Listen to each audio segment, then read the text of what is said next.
Assalamualaikum warahmatullahi wabarakatuh. Perkenalkan, saya Chelsea Firgita dengan NIM 24010632, Prodi Keperawatan Anestesiologi, Universitas Harapan Bangsa. Di sini saya akan membuat video analisis tindakan OSCE perawatan luka.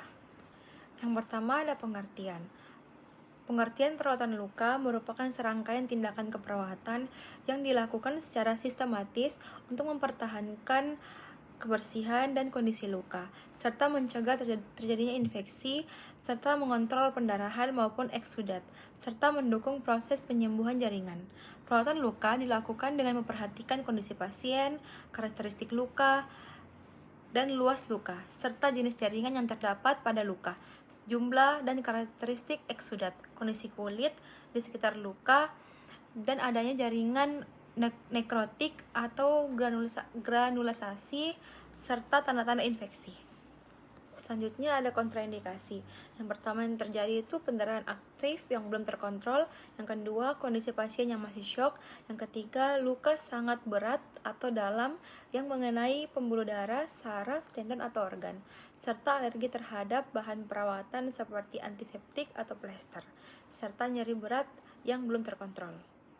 Selanjutnya alat dan bahan. Alat dan bahan yang pertama itu alat steril. Yang pertama itu ada pinset anatomis, pinset chirurgis, kasa steril, klem arteri, gunting jaringan, kasa, dan kerontang dan tempatnya. Untuk alat yang tidak steril itu ada pinset anatomis, larutan NaCl 9%, perlak atau pengalas, perban sesuai jenis kulit atau jenis luka, sarung tangan bersih, kantong plastik, kasa gulung, antiseptik, dan bengkok. Kemudian ada prosedur kerja. Yang pertama itu memposisikan pasien dengan nyaman, bisa duduk atau berbaring. Kemudian memasangkan pasien perlak atau pengalas. Yang ketiga itu letakkan kantong plastik di dekat pasien dan memakai sarung tangan bersih. Buka balutan dengan pinset bersih, bersihkan daerah bekas plester bila ada. Kemudian bila cairan lengket, basahi dulu dengan NaCl 9% dan angkat secara hati-hati. Kemudian letakkan pinset dan sarung tangan kotor ke bengkok. Kemudian kaji karakteristik luka, luas luka, kedalaman luka, ada tidaknya eksudat, ada tidaknya granulisasi, ada tidaknya nekrotik, dan warna kulit sekitar, dan dicek adakah tidaknya edema.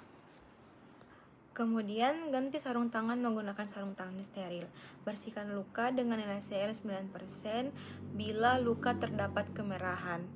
Kemudian bila luka infeksi, gunakan cairan NaCl dan antiseptik iodin 10%. Bila luka kehitaman atau ada jaringan nekrotik, gunakan NaCl 9% dan lakukan nekrotomi. Bila luka sudah berwarna, hindari jangan sampai berdarah. Bila ada eksudat, meses ke arah luka. Dan bila ada sinus lubang, lakukan irigasi dengan NaCl 9% dengan kemiringan 45% sampai bersih. Kemudian lakukan penutupan luka. Bila luka bersih, tutup luka dengan kain kasa yang telah dibasahi NaCl dan tutup lagi dengan kasa kering, sehingga luka menjadi tertutup oleh kuman dan bakteri. Kemudian bila luka infeksi, tutup luka dengan kasa lembab menggunakan NaCl 9% dan betadine 10%, lalu tutup dengan kasa kering dan balut dengan kasa gulung. Kemudian memposisikan pasien ke posisi nyaman dan memastikan aliran darah ke perifer dan darah luka lancar. Kemudian yang terakhir ada refleksi diri ujian saat OSCE. Saya menyadari bahwa tindakan saya kemarin itu sangat kurang dikarenakan saya merasa gugup.